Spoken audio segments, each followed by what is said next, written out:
ओलवल्या गव्हाच्या कणकेपासून बनवलेले हे मांडे बघा, कागदापेक्षाही पातळ पण तेवढेच चवीला चविष्ट. उन्हाळा चालू झाला की बाजारामध्ये मस्त असे आंबे विकायला येतात. आमच्याकडे आंब्याचा आमरस व त्याचप्रमाणे मांडे करण्याची पद्धत आहे. ओलवल्या गव्हाच्या कणकेपासून बनवलेले हे मांडे आमरसाबरोबरच नाही तर बासुंदीबरोबर सुद्धा खूप चवीला चविष्ट लागते आणि उन्हाळ्यामध्ये एकदा तरी हे मांडे आपल्याकडे बनलेच पाहिजे. पण बऱ्याच माझ्या मैत्रिणींना हे मांडे बनवता येत नाही. म्हणून ओलवल्या गव्हाच्या कणकेपासून मांडे बनवण्याची सोपी पद्धत आज मी घेऊन आलेली आहे. त्याचबरोबर आजच्या व्हिडिओमध्ये आमरस नाही तर छान अशी बासुंदीसुद्धा कशी बनवायची ते पाहूया. नमस्कार, मी प्रीती खंडार रेसिपीजमध्ये तुमचं अगदी मनापासून स्वागत करते. ओलवल्या गव्हाच्या कणकेपासून मांडे बनवण्यासाठी इथे बघा, एका भांड्याने 3 भांडे एवढं गव्हाचं पीठ मी इथे घेणार आहे. तर हे जे गव्हाचं पीठ आहे ते मी गहू ओलवून त्याच्यापासून हे पीठ तयार केलेलं आहे. आता गहू कसे ओलवायचे व त्याच्यापासून ओलवल्या गव्हाचं पीठ कसं करायचं याचा व्हिडिओसुद्धा आपल्या चॅनलवरती अपलोड आहे आणि त्याची लिंक मी डिस्क्रिप्शन बॉक्समध्ये नक्की देणार आहे. 3 भांडे एवढं गव्हाचं पीठ घेतलेलं आहे आणि त्याच एका भांड्याने आपल्याला 1.5 भांडं एवढं जे बारीक आपल्याकडे रवा असतो तर रवासुद्धा घ्यायचा आहे. तर रव्याने काय होते की आपले जे मांडे आहेत ते थोडे क्रिस्पी तयार होतात. म्हणजे एकदम नरम होत नाही तर थोडे असे क्रिस्पी तयार होतात आणि क्रिस्पी मांडे मुलांना खूप असे आवडते, म्हणून इथे मी रवा वापरत आहे. रवा घातल्यानंतर 1.5 चम्मच एवढं आपल्याला चवीनुसार मीठ याच्यामध्ये घालायचं आहे. मीठ इथे एकदम जास्तही घालायचं नाही. अगदी ज्या पद्धतीने मी व्हिडिओमध्ये दाखवत आहे त्या पद्धतीनेच आपल्याला सर्व काही इथे करायचं आहे. आता ही जी कणिक व हा रवा जो आहे तो पूर्णतः हाताने आपल्याला मिक्स करून घ्यायचा आहे. हाताने रवा मिक्स केल्यानंतर आता थोडं थोडं पाणी घालत आपल्याला ही जी कणिक आहे ती इथे भिजवून घ्यायची आहे. अगदी ज्या पद्धतीने व्हिडिओमध्ये मी दाखवत आहे त्या पद्धतीने सर्व काही इथे करायचं आहे. चवीला खूप असे चविष्ट हे मांडे बनून तयार होतात. एकदा जर तुम्ही खाल्ले तर तुम्ही वारंवार हे मांडे नक्की बनवाल याची मी गॅरंटी घेते. तुम्ही इथे बघू शकता अशा प्रकारे मी इथे ही जी कणिक आहे ती भिजवून घेतलेली आहे. तर या पद्धतीनेच आपल्याला जी सर्व कणिक आहे ती इथे भिजवून घ्यायची आहे.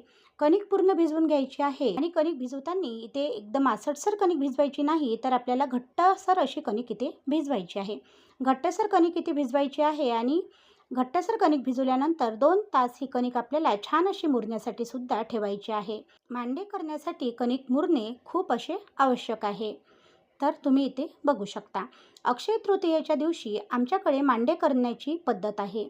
गहू ओलवून आणणे आणि त्या गव्हाच्या कणकेपासून छान असे मांडे आमरस असा आमच्याकडे बेत असतो. त्याचबरोबर कुरडई, पापड आणि सुकोडे, वडे अशा प्रकारचा बेत आमच्याकडे अक्षय तृतीयेच्या दिवशी बनवला जातो. तर इथे बघू शकता मस्त अशी कणिक आपली भिजून झालेली आहे. आता ही कणिक जी आहे ती 2 तास आपल्याला भिजत घालायची आहे.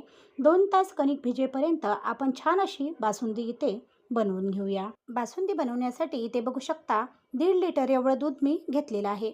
तर इथे बासुंदी बनवण्यासाठी जे आपण दूध वापरतो ते दूध आपल्याला इथे म्हशीचं घ्यायचं आहे, गाईचं वापरायचं नाही. म्हणजेच फुल फॅट दूध इथे आपल्याला घ्यायचं आहे. तर हे दूध जे आहे ते मी गाळून वगैरे घेतलेलं आहे. गाळून घेतलेलं आहे आणि आधी तापून घेतलेलं होतं, म्हणून तुम्ही याच्यावर बघू शकता छान अशी घट्टसर साय जमलेली आहे. गॅस चालू करायचा आहे आणि हे जे दूध आहे गॅसवर गरम करायला ठेवायचं आहे. गॅसवर गरम करायला ठेवायचं आहे आणि याला छान अशी उकळी फुटू द्यायची आहे. तुम्ही अगदी व्हिडिओमध्ये मी ज्या पद्धतीने दाखवत आहे त्या पद्धतीने सर्व काही आपल्याला इथे करायचं आहे. आता बघा, जर तुम्ही इथपर्यंत व्हिडिओ पाहत आला असाल, व्हिडिओला लाईक केलं नसेल तर लाईक करा. चॅनलवरती नवीन असाल, सबस्क्राईब केलं नसेल तर सबस्क्राईब करायला विसरू नका. आणि हो, तुम्हाला माझी विनंती आहे, जर तुम्हाला हा व्हिडिओ खूप असा आवडला असेल किंवा थोडा जरी आवडला असेल तर तुमच्या फॅमिलीत, तुमच्या मित्रमंडळीत व व्हॉट्सअप ग्रुपवर शेअर करायला विसरू नका. आणि हा व्हिडिओ तुम्हाला कसा वाटत आहे हे सुद्धा मला कमेंट करून कळवायला विसरू नका. इथे बघू शकता दुधाला छान अशा उकळ्या फुटायला सुरुवात झालेली आहे. दुधाला 3 ते 4 छान अशा उकळ्या फुटल्यानंतर आता आपल्याला या दुधामध्ये 1.5 पाव एवढी साखर घालायची आहे. म्हणजेच 1 लिटरला 1 पाव, तर 1.5 लिटर दूध असल्याकारणाने इथे 1.5 पाव आपल्याला साखर या दुधामध्ये घालून घ्यायची आहे. तर आता बऱ्याच ठिकाणी बासुंदी बनवताना दूध अर्धं आटल्यावर साखर घालतात. पण जर दूध अर्धं आटल्यावर साखर घातली तर त्या साखरेला आणखी पाणी सुटते आणि आपल्याला ते पाणी आटेपर्यंत दूध आणखी घोटा लागते. पण जर आपण दुधाबरोबरच साखर घातली तर आपली बासुंदी खूप अशी चवीला चविष्ट बनते आणि साखरेला वेगळं पाणी सुटत नाही आणि साखरेला पाणी सुटल्यानंतर आपल्याला ती बासुंदी डबल घोटा लागत नाही. तर इथे तुम्ही बघू शकता अशा प्रकारे आपण साखर याच्यामध्ये घालून घेतलेली आहे आणि आता ही जी बासुंदी आहे ती आपल्याला अर्ध होईपर्यंत पूर्णतः घोटून घ्यायची आहे. म्हणजे आता आपल्याला जेवढी दिसत आहे त्याच्या अर्ध होईपर्यंत आपल्याला ही बासुंदी पूर्णतः अशा प्रकारे घोटून घ्यायची आहे. इथे तुम्ही बघू शकता आपली बासुंदी जी आहे ती अर्ध इथे घोटून झालेली आहे. म्हणजे जे दूध होतं ते पूर्णतः अर्ध इथे झालेलं आहे. आता पूर्णतः अर्ध दूध झाल्यानंतर इथे आपल्याला 10 ते 12 काजू मिक्सरला बारीक करून अशा प्रकारे या दुधामध्ये घालून घ्यायचं आहे. तुम्ही इथे बघू शकता दुधामध्ये काजू बारीक करून घालायचे आहे आणि बदाम जे आहे त्याला अशा प्रकारे बघा थोडेसे कांडून म्हणजे असे किंवा आपण इथे थोडेसे त्याचे काप करून सुद्धा घालू शकतो. पण मी थोडे खलबत्त्यामध्ये जाडसर असे कांडून याच्यामध्ये घातलेले आहे. विलायची आपल्याला पूर्ण बासुंदी घोटून झाल्यानंतरच घालायची आहे. आता अशा प्रकारे आपल्याला आणखी 10 ते 15 मिनटं ही बासुंदी छान अशी इथे घोटून घ्यायची आहे. याने काय होईल की आपण टाकलेले याच्यामध्ये जे ड्रायफ्रूट्स आहे ते छान असे शिजल्या जाईल व चवीला खूप चविष्ट लागेल.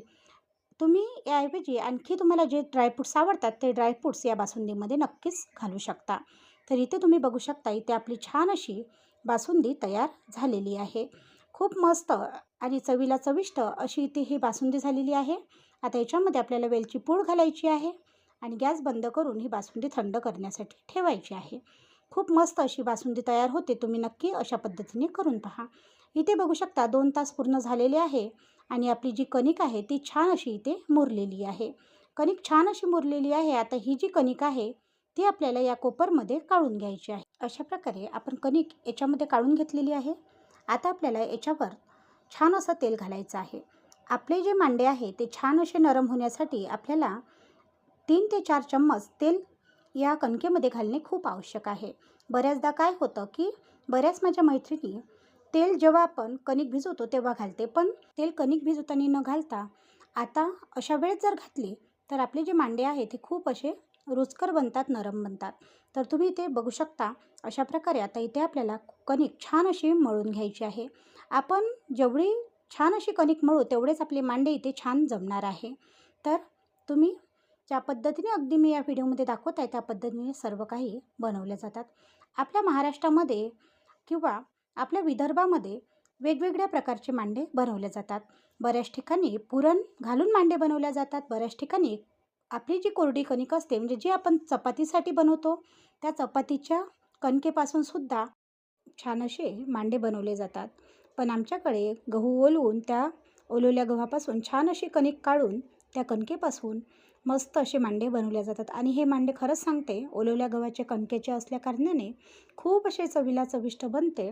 आणि जर आपण हे मांडे एकदा बनवून ठेवले तर अगदी आपण 2 ते 3 दिवससुद्धा हे मांडे सहज घरी करून ठेवून खाऊ शकतो. म्हणजे हे मांडे बिलकुल शिळे होत नाही किंवा हे जे मांडे आहे ते खराबसुद्धा होत नाही. आपण 2 ते 3 दिवस हे मांडे सहज खाऊ शकतो. हे मांडे बनवताना फक्त आपल्याला कणिक किती छान अशी मळून घेणे खूप असे आवश्यक आहे. मी आपल्या चॅनलवरती पापडा ही रेसिपी अपलोड केलेली होती आणि त्या रेसिपीला छान असा प्रतिसाद तुमचा सर्वांचा मिळालेला आहे. म्हणून तुम्हा सर्वांचे खूप खूप धन्यवाद. तुम्हाला जर तो व्हिडिओ पाहायचा असेल तर त्याची लिंक मी डिस्क्रिप्शन बॉक्समध्ये नक्कीच देणार आहे. तिथे जाऊन तुम्ही पाहू शकता. ओलवल्या गव्हाचा पापडा कसा बनवायचा किंवा ओलवल्या गव्हाचे सरगुंडे कसे बनवायचे ते सुद्धा मी आपल्या चॅनलवरती अपलोड केलेले आहे. ते व्हिडिओसुद्धा तुम्ही जाऊन पाहू शकता. इथे तुम्ही बघू शकता मी अशा प्रकारे हे कणिक छान अशी चुरून घेत आहे. जेवढी आपण हे कणिक छान चुरू तेवढेच आपले हे जे मांडे आहे ते छान इथे बनणार आहे. आता इथे आपली कणिक छान अशी चुरून झालेली आहे. कणिक इथे छान चुरली गेली की नाही हे कसे ओळखायचे तर थोडा उंडा अशा प्रकारे तोडून घ्यायचा. उंडा तोडायचा आणि हाताने अशा प्रकारे बघा लांबून पाहायचा. जर कणिक छान अशी लांबली जात असेल तर आपली ही कणिक जी आहे ती मांड्यासाठी इथे तयार आहे. कणिक इथे तयार आहे आणि आता आपल्याला लागणार आहे मांडे करण्यासाठी अशा प्रकारचं रान्नं. हे रान्नं जे आहे ते बाजारात कुठेही उपलब्ध आहे. म्हणजेच तुम्हाला जर विकत घ्यायचं असेल तर तुम्ही कोणीही कुंभाराकडून अशा प्रकारचं मातीचं रान्नं विकत घेऊ शकता. आता हे जे रान्नं आहे ते मी स्वच्छ असं धुवून घेतलेलं आहे आणि नंतर अशा प्रकारे कापडाने त्याला छान तेल लावून घ्यायचं आहे आणि हे रान्नं आपल्याला गरम करायसाठी गॅसवर ठेवायचं आहे. आता अशा प्रकारे बघा छोटंसं उंडा आपल्याला कणकेचा तळून घ्यायचा आहे. उंडा तोडायचा आहे आणि त्याला अशा प्रकारे घोडणामध्ये टाकून त्याला घोळण लावून घ्यायचं आहे. तर इथे जे मी घोळण घेतलेलं आहे ते सुद्धा इथे ओलवल्या गव्हाची कणिकच घेतलेली आहे. आता या उंड्याची पातळ अशी इथे एक चपाती आपल्याला करून घ्यायची आहे. अगदी ज्या पद्धतीने मी तुम्हाला व्हिडिओमध्ये दाखवत आहे त्या पद्धतीनेच इथे सर्व काही आपल्याला करायचं आहे. मांडे खूप चवीला चविष्ट बनतात आणि मला तरी वाटते की प्रत्येकाने आपल्या घरी एकदा तरी अशा प्रकारचे मांडे नक्कीच केले पाहिजे. अगदी सोप्या पद्धतीने मांडे कसे करायचे हे मी तुम्हाला दाखवत आहे. अशा प्रकारची पातळ अशी पोळी आपल्याला इथे लाटून घ्यायची आहे. आता ही जी पोळी आहे ती आपल्याला हाती घ्यायची आहे आणि हाती घ्यायच्या आधी आपल्याला त्याचे जे काटा आहे ते अशा प्रकारे बघा पातळ करून घ्यायचे आहे, जेणेकरून आपला जो मांडा आहे तो पूर्णतः छान असा पातळ होईल आणि त्याचे जे काटा आहे ते बिलकुलच जाडे राहणार नाही. आता हाती अशा प्रकारे चपाती घ्यायची आणि थोडी थोडी अशी बघा फैलवत फैलवत आपल्याला ही चपाती लांबून घ्यायची, म्हणजेच याचा मांडा आपल्याला इथे करून घ्यायचा. तुम्ही इकडे बघू शकता अगदी सहज याचा मांडा बनत आहे. फक्त आपल्याला काटा जे आहे काटा अशा प्रकारे धरायचे आहे आणि असे लांबवत लांबवत आपल्याला याचा मांडा करायचा आहे. मांडा तुम्ही बघू शकता किती छान असा पातळ हा झालेला आहे. आता आपल्याला हा जो मांडा आहे तो रांन्यावर अशा प्रकारे टाकायचा आहे. टाकता क्षणी मांडा शेकला जातो. आता एक कापड घ्यायचं आहे, कापड्याने त्याला छान असा फिरवायचा आहे आणि अशा प्रकारे मांड्याची घडी पाडायची आहे. खूप चवीला चविष्ट असे मांडे बनतात आणि झटपट बनून तयार होतात. नक्की एकदा ट्राय करा. तुम्ही बघू शकता आणखी मी अशा प्रकारे एक मांडा इथे बनवून घेणार आहे. म्हणजेच जेवढी मी कणिक भिजवलेली आहे तेवढ्या कणकेचे मी मांडे बनवून घेणार आहे. तुम्ही मांडा बघू शकता किती मस्त असा पातळ मांडा झालेला आहे आणि छान असे चवीला चविष्ट असे मांडे बनून तयार होतात. अशा प्रकारेच आपण जे पूर्ण मांडे आहे ते इथे बनवून घेणार आहे. अगदी सहज हे मांडे बनवून तयार होतात. तर इथे बघू शकता मस्त असे पूर्ण मांडे आपले बनवून तयार झालेले आहे. हे मांडे तुम्ही बघू शकता किती असे पातळ झालेले आहे आणि चवीलासुद्धा खूप असे चविष्ट हे मांडे लागतात. हे जे मांडे आहे हे आपण बासुंदीसोबत खाऊ शकतो किंवा आमरसासोबत खाऊ शकतो किंवा आता पिकलेले आंबे बाजारात आलेले आहे त्या पिकलेल्या आंब्याचा जो रस आपण बनवतो त्याच्यासोबतसुद्धा हे मांडे खाल्ले जातात. मी तर माझ्या घरी मस्त अशा बासुंदीसोबत हा मांड्याचा बेत बनवलेला आहे. आजची ही मांडे रेसिपी किंवा आजचा हा व्हिडिओ तुम्हाला कसा वाटला कमेंट करून कळवायला विसरू नका. व्हिडिओ आवडल्यास चॅनलला लाईक, शेअर व सबस्क्राईब करायला सुद्धा विसरू नका, कारण असेच नवनवीन व्हिडिओ मी प्रीती खंडार रेसिपी या चॅनलवरती नक्कीच घेऊन येत असते. धन्यवाद.